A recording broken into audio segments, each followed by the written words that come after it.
साल 2014 में 46, साल 2019 में 58 और अब साल 2024 में 72 मंत्री। यह आंकड़ा है नरेंद्र मोदी के 3 चरणों के 3 सरकार के मंत्री परिषद का। आंकड़े देखकर लग रहा होगा कि ये साल दर साल बढ़ता ही गया, तो क्या ये आगे चलकर 90, 100 या उससे भी ज्यादा हो सकता है? क्या ऐसा संभव है कि संसद में सांसद चुने जाने वाले सारे सांसदों को मंत्री बना दिया जाए? आखिर इन मंत्रियों के आंकड़े और सरकार के मंत्रालय की कोई सीमा है या नहीं? क्या पीएम जितने चाहे उतने मंत्रालय और मंत्री बना सकते हैं? इन सब के अलावा मंत्री परिषद में कैबिनेट मंत्री, राज्य मंत्री, स्वतंत्र प्रभार और राज्य मंत्री में अंतर क्या होता है? इनके मायने क्या हैं और नियम क्या है? अगर आप इन मुद्दों के बारे में डिटेल में जानना चाहते हैं तो स्विच एक्सप्लेन की इस वीडियो में आपको सब विस्तार से जानने को मिलेगा। हेलो एंड वेलकम, मैं हूं शुभम और आप देख रहे हैं स्विच। देखिए, भले बीजेपी इस बार के चुनाव में सबसे ज्यादा सीटें जीतने वाली पार्टी बन गई हो, लेकिन इसके बावजूद बीजेपी के पास स्पष्ट बहुमत नहीं आया और उसे अपने गठबंधन यानी एनडीए के सहयोगियों के साथ मिलकर सरकार बनानी पड़ी। अब पार्टियों से समर्थन लेना है तो उन्हें सदन में कुछ पद भी देने होंगे। अमूमन गठबंधन के साथी ऐसी बातों पर ही सहमति बनाते हैं कि उन्हें कोई मंत्रालय या कोई मंत्री पद मिल जाए। नरेंद्र मोदी के इस तीसरे मंत्रिमंडल में भी देखा गया कि कैसे पिछले 2 बार से ज्यादा संख्या में मंत्री परिषद में सांसदों की जगह बढ़ गई। यहां से एक सवाल ये पैदा होता है कि देश की संसद में कैबिनेट के मंत्रियों को लेकर नियम क्या है? क्या ऐसा संभव है कि सदन में जितने भी नेता बतौर सांसद चुने जाते हैं सभी को कैबिनेट में मिनिस्टर बना दिया जाए? क्या कहते हैं इसके नियम? चलिए समझ लेते हैं।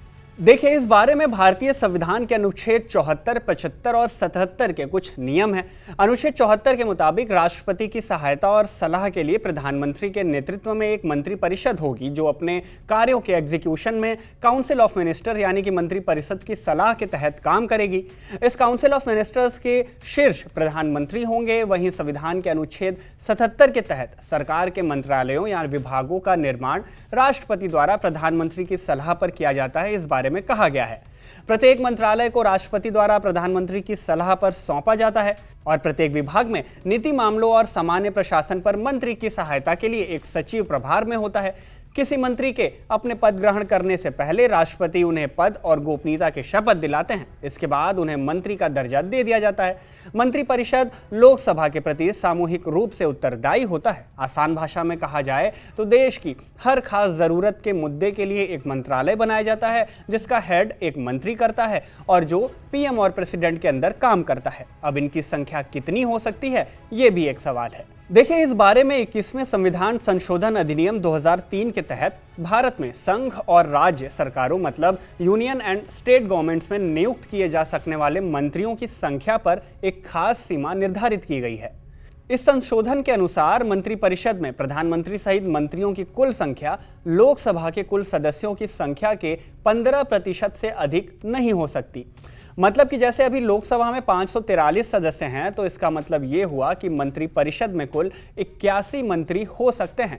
मतलब कि भारत के प्रधानमंत्री के अलावा मंत्री परिषद में केवल 80 और मंत्रियों को नियुक्त किया जा सकता है। इस बार के मंत्री परिषद की बात करें तो साल 2024 में एनडीए की सरकार में प्रधानमंत्री को मिलाकर 72 मंत्री परिषद में शामिल हैं। मोदी 3.0 में 30 कैबिनेट मंत्री, 5 राज्य मंत्री स्वतंत्र प्रभार यानी कि minister of state independent charge और 36 राज्य मंत्री यानी कि मिनिस्टर ऑफ स्टेट्स बनाए गए हैं। इससे पहले साल 2019 में जब मोदी सरकार आई थी तब मंत्री परिषद में कुल 24 कैबिनेट मिनिस्टर, 9 राज्य मंत्री स्वतंत्र प्रभार मतलब minister of state independent charge और 24 राज्य मंत्री यानी कि मिनिस्टर्स ऑफ स्टेट बनाए गए थे। यानी पीएम के अलावा कुल 57 मंत्री थे। लेकिन साल 2021 में जब मंत्री परिषद का विस्तार हुआ तो ये आंकड़ा बढ़कर 78 तक चला गया था। साल 2014 की बात करें तो पहली मोदी सरकार में पीएम के अलावा कुल 46 मिनिस्टर्स थे जिसमें 24 cabinet minister, 10 minister of state independent charge यानी कि राज्य मंत्री स्वतंत्र प्रभार और 12 मिनिस्टर ऑफ स्टेट यानी कि राज्य मंत्री थे। अब आपके मन में यह सवाल आएगा कि मंत्री तक तो ठीक ठाक था, लेकिन अब ये कैबिनेट मंत्री, राज्य मंत्री, स्वतंत्र प्रभार और राज्य मंत्री होते क्या हैं? तो क्या होते हैं ये? चलिए एक एक कर इसे भी समझ लेते हैं। भारतीय संविधान के अनुच्छेद 75 के तहत प्रधानमंत्री की सलाह पर राष्ट्रपति मंत्रिमंडल का जो गठन करते हैं उस मंत्रिमंडल में 3 तरह के मंत्री होते हैं जिसमें कैबिनेट मंत्री, राज्य मंत्री, स्वतंत्र प्रभार और राज्य मंत्री होते हैं। रैंकिंग की बात करें तो मंत्रिमंडल में सबसे ताकतवर कैबिनेट मंत्री यानी कैबिनेट मिनिस्टर होते हैं। उसके बाद राज्य मंत्री स्वतंत्र प्रभार यानी कि ministers of state independent charge होते हैं, और फिर आते हैं राज्य मंत्री यानी कि मिनिस्टर्स ऑफ स्टेट। इन सभी मंत्रियों को जिन्हें भी मंत्रिमंडल में शामिल किया जाता है उन्हें बाकी सांसदों की तुलना में ज्यादा शक्तियां होती हैं और हर महीने बाकियों से अलग भत्ता भी मिलता है। अब इन तीनों में कितना अंतर है, एक बार इसे भी समझ लेते हैं। सबसे पहले बात करते हैं कैबिनेट मिनिस्टर्स की। देखिए, कैबिनेट मंत्री मंत्रिपरिषद के टॉप ऑर्डर के मंत्री होते हैं जो सीधे प्रधानमंत्री को रिपोर्ट करते हैं। इन्हें जो भी मंत्रालय दिया जाता है उसकी पूरी जिम्मेदारी इनकी ही होती है। अब जरूरी नहीं कि एक मंत्री के पास एक ही मंत्रालय या कैबिनेट हो, एक मंत्री को एक से ज्यादा मंत्रालय भी दिए जा सकते हैं। कैबिनेट मंत्री का बैठकों में शामिल होना जरूरी होता है और सरकार अपने सभी फैसले कैबिनेट मंत्रियों के साथ जो बैठक होती है उनमें ही लेती है। इसके बाद आते हैं राज्य मंत्री स्वतंत्र प्रभार यानी कि minister of state independent charge. Cabinet मंत्री के बाद स्वतंत्र प्रभार वाले राज्य मंत्रियों का नंबर आता है। इनकी भी सीधी रिपोर्टिंग प्रधानमंत्री को ही होती है। इनके पास भी अपना मंत्रालय होता है। ये कैबिनेट मंत्री को रिपोर्ट नहीं करते हैं। स्वतंत्र प्रभार वाले राज्य मंत्रियों को जो कैबिनेट की बैठक होती है उनमें शामिल होना जरूरी नहीं होता, मतलब ये बैठक में शामिल नहीं होते। आसान भाषा में अगर कहें तो इनके पास कैबिनेट मिनिस्टर्स के जैसे मंत्रालय तो होता है, लेकिन उनकी रैंक और पावर कैबिनेट मिनिस्टर से थोड़ी कम होती है। इसके बाद आते हैं राज्य मंत्री यानी कि मिनिस्टर ऑफ स्टेट, और इन्हें डिप्यूटी मिनिस्टर के नाम से भी जाना जाता है क्योंकि ये कैबिनेट मंत्री की मदद के लिए बनाए जाते हैं। इनकी रिपोर्टिंग कैबिनेट मिनिस्टर्स यानी कैबिनेट के मंत्रियों को होती है। एक मंत्रालय में एक से ज्यादा भी राज्य मंत्री बनाए जा सकते हैं।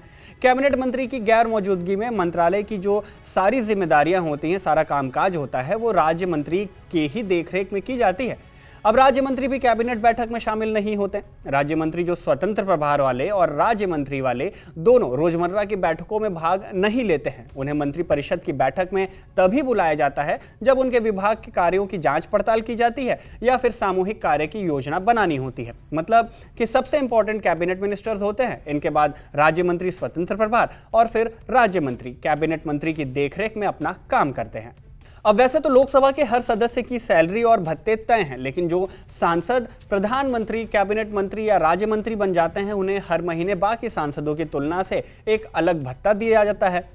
अगर आप ये जानना चाहते हैं कि पीएम और कैबिनेट के जो मिनिस्टर्स होते हैं उनकी बाकी सांसदों से क्या अलग सैलरी होती है और सांसदों की भी क्या सैलरी होती है, उन्हें कितनी सुविधाएं मिलती हैं, अगर इन मुद्दों पर भी आप जानना चाहते हैं तो कमेंट बॉक्स में हमें ज़रूर बताएं। हम उस पर भी एक डिटेल वीडियो लेकर आपके लिए आ जाएंगे।